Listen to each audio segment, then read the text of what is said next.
Halo Studio Lovers, Mahkamah Konstitusi telah mengeluarkan putusan terhadap 40 perkara perselisihan hasil pemilihan umum kepala daerah PHPU Kada tahun 2024. Dan hasilnya ada 8 orang calon kepala daerah yang statusnya didiskualifikasi dari Pilkada Serentak 2024. Selain itu, MK juga memerintahkan Komisi Pemilihan Umum atau KPU menggelar pemilihan suara ulang atau PSU untuk 24 perkara.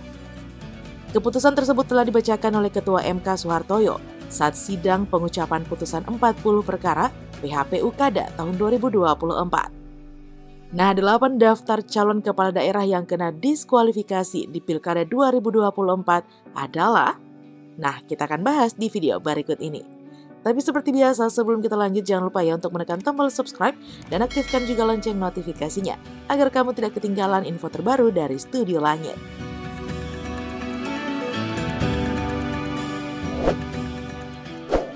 Yermias Bisai, calon gubernur Papua.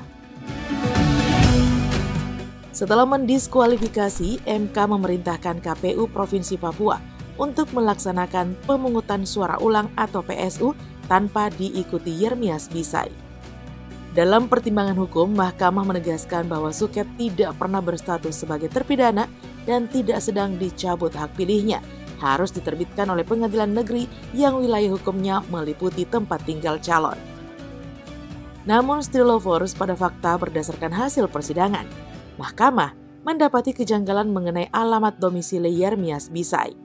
Hakim Konstitusi Saldi Isra menjelaskan, Suket tidak sedang dicabut hak pilihnya dan tidak pernah sebagai terpidana atas nama Yermias Bisai diterbitkan oleh Pengadilan Negeri PN Jayapura pada tanggal 20 Agustus 2024. Nah, suket tersebut diterbitkan 3 hari lebih awal dari terbitnya surat keterangan domisili yang dikeluarkan pada tanggal 23 Agustus 2024. Dalam hal ini, Yermias mengurus pindah domisili ke kota Jayapura.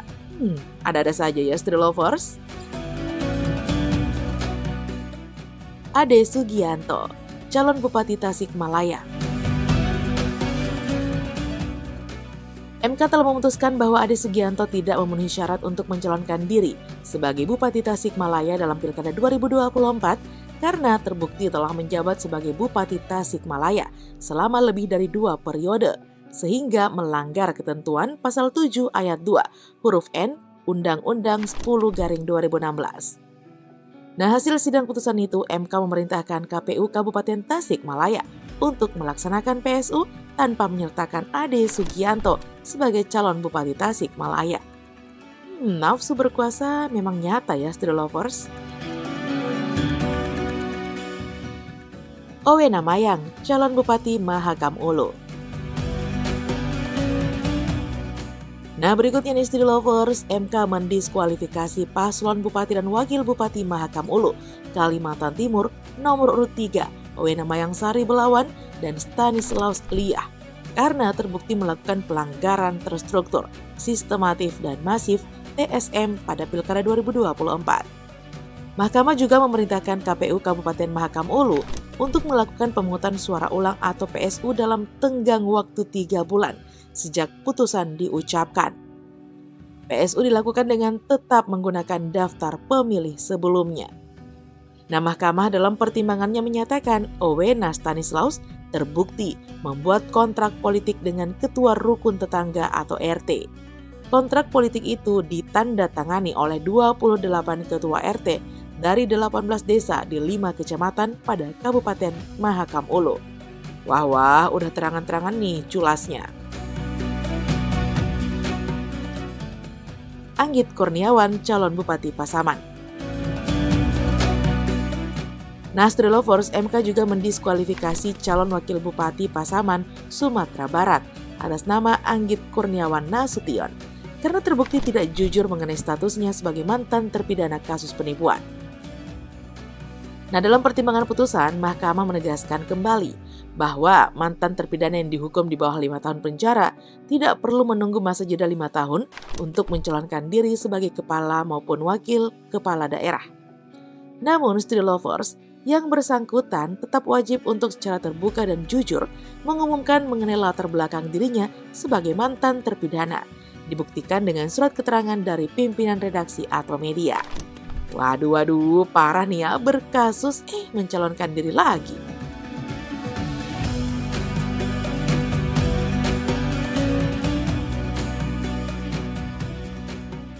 Trisal Tahir, calon wali kota Palopo.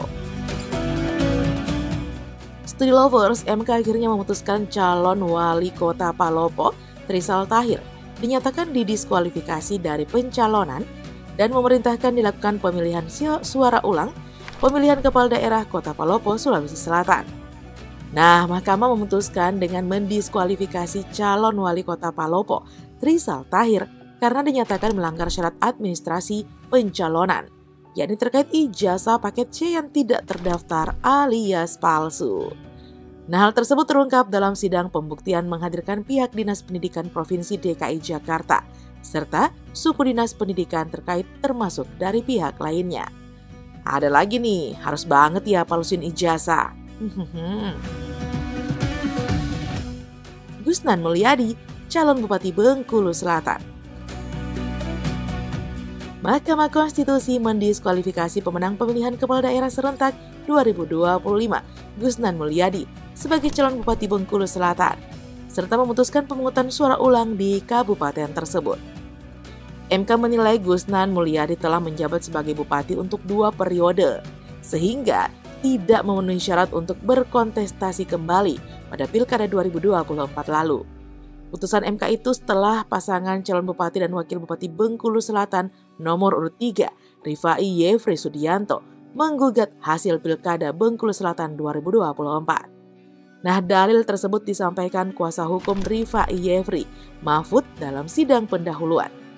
Gugatan Rifai Yefri itu tercatat dengan perkara nomor 68/PHPU BUP 23/2025. Kok bisa lolos calon lagi ya? Jadi heran deh Studi Lovers. Edi Damansyah, calon Bupati Kutai Kertanegara.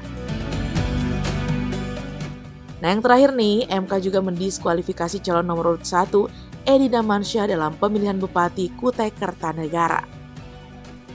Menurut putusan MK, Edi Damansyah telah menjabat sebagai Bupati Kutai Kertanegara selama 2 periode.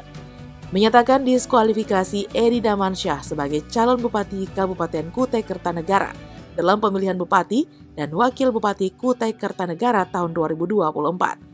Kata Ketua MK Suhartoyo dalam sidang putusan perselisihan hasil Pilkada Perkara 20/PHPU PUB 23/2025 di Gedung MK Jakarta Pusat, Senin 24 Februari 2025.